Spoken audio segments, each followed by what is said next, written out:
Why do we want to energize our work? We want to energize our work to be successful. It's very simple. We want to be successful. Now, I have to know that you don't need much energy to fail. Now, I want to give you a little show of hands. Can I give a little show of hands? How many people, how many people think they drank too much last night? Hands up. How many people were with people that drank too much last night? Okay. I love that. It's them. So it doesn't take much energy to drink. You just tip a glass, you're away you go, right? But it doesn't take much energy to fail in our lives, and I think we need. Well, let me keep going. How many people have burned dinner? By show of hands. It doesn't take much energy. You just sort of slack off, just lose your focus, whatever. How many people have killed a house plant? Okay. So you forget the poor things in the corner, that kind of stuff, right? So that's not too hard to do. How many people have been in a fender bender? Okay, that was your fault. Okay. So you just lose. You're not paying attention. Whatever. So your energy's not focused. Okay, you know what I'm saying? Oh, I love this one. This question with mixed audiences. How many people have cut themselves shaving? Yeah, you're damn right, man. Well, it's hard work, damn hard work. And how many people have made a child cry? Oh, I'm not even going to go there. But the truth is, folks, we fail. We fall down, have to pick ourselves up and get back on the track. And I want to celebrate life is failure, and that's okay. We flop, we lose focus of our energy, and that's fine. But what I really want to concentrate today on is that wonderful concentration of directed, focused, passionate dedication to what you do. And, by the way, passionate dedication to who you are, because you can't separate the two. So what you do and who you are the same. So I want to show you a little slideshow. I want to celebrate the journey of life successes, because the metaphor of life's journey is really good. Like you're with people, in the home care. I was going to say industry. That's not quite the word I'm looking for. In the home care service, in the compassion of home care, you're with people for a reason, a season, or sometimes a lifetime. And I want to celebrate that journey of life. And I want to just do a little slideshow with you here.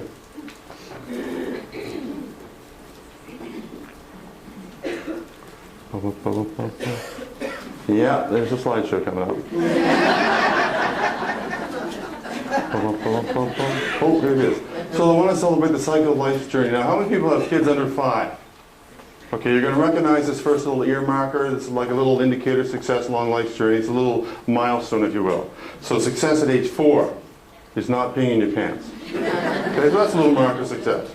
So we continue. Success at age 12 is having friends. It takes energy to have friends, folks. You have to invest in your friendships. You have to invite them for bike rides. You have to do stuff with them. Success at age 16 is having a driver's license. That takes concentration and energy. You have to study for your test, blah, blah, blah, blah, blah.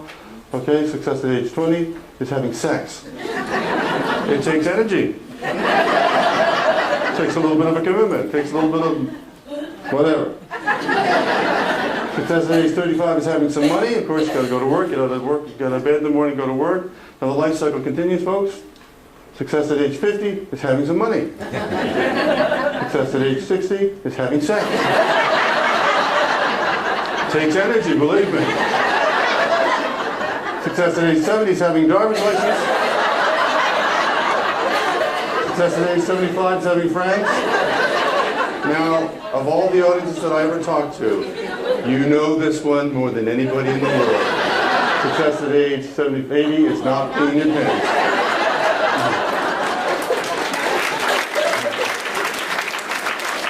So we're going to spend some time talking about the 4 dimensions of energy, because fundamentally we're multidimensional people, folks. We can't just talk about, feeling good or having a good meal or exercising well. We have to talk fundamentally about the different levels and multifacets of our lives. So I want to share with you the 4 dimensions of energy. They make sense, and I want to share them with you now. Physical dimension. Makes sense. You have to have your body in tune. Your body is like it's like a temple. Someone said that. So how you keep your body in tune is really important. You can't expect your body to be drained and physically unfit and unwell and do the good work and have demands upon you. It doesn't work like that. So when we look at the physical dimension of energy, we look at the harmony of the body, the vibration of the body, the tune of the body. And there's different words and different languages for this. Chi, prana, hado, vibration, tune, spirit, whatever you want to call it. So that's the tune of the body. The next level is the emotional dimension. Now, We could talk about happy, sad, mad, and glad. Happy, sad, mad, and glad are the 4 emotions. Everything else is a spin-off of that. In fact, in your handout that you have at your desk there are 140 different emotions expressed by the human face. So I give that to you as a gift to take home just for fun. So we could talk about the emotions, but I don't want to talk about how we feel inside. I want to talk about sort of a nuance of the dimension of energy that is more about how we feel in companionship with others. So it's our experience of emotional connectedness, our interdependence with others. So that's where we're going to go with that conversation. Of course, the next one is the mental dimension of energy. Have you ever been worried about something that's going to happen on a Saturday?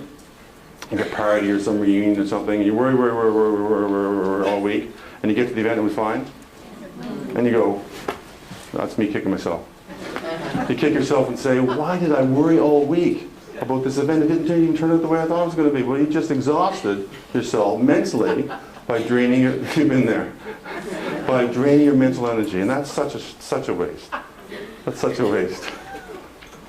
Such a waste. And finally, guess where we're going to go? We're going to the highest level of where you get juice for life. Where do you think it is?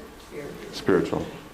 Now, I could talk church, mosque, synagogue, temple, ashram. I could talk like that because that's what organized religion does. It helps you find greater purpose and meaning in life.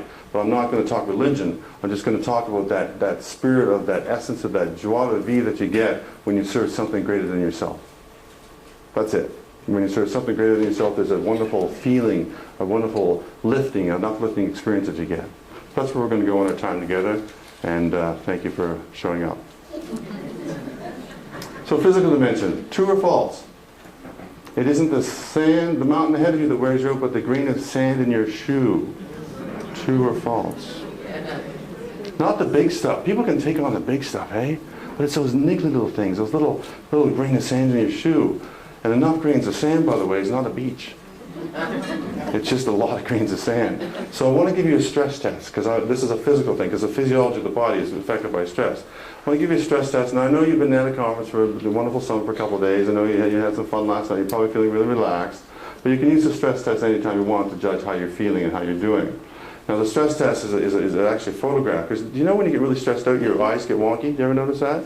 They get headaches and stuff. Well, when your eyes are wonky, you actually see funny things. So I have a photograph of 2 dolphins. And they're identical dolphins. They're jumping in the water. And they say if you're mildly stressed out, you see just a tiny little difference between them. If you're moderately stressed out, you see 2 differences or more. If you're maximum stressed out, you see 3 or more differences. So if you see 3 or more differences, I'm going to write a note to your boss and say you can stay here for another week. Okay? So see, I'm not going to do a show of hands. Just see how you're doing. 2 dolphins. You see any differences? You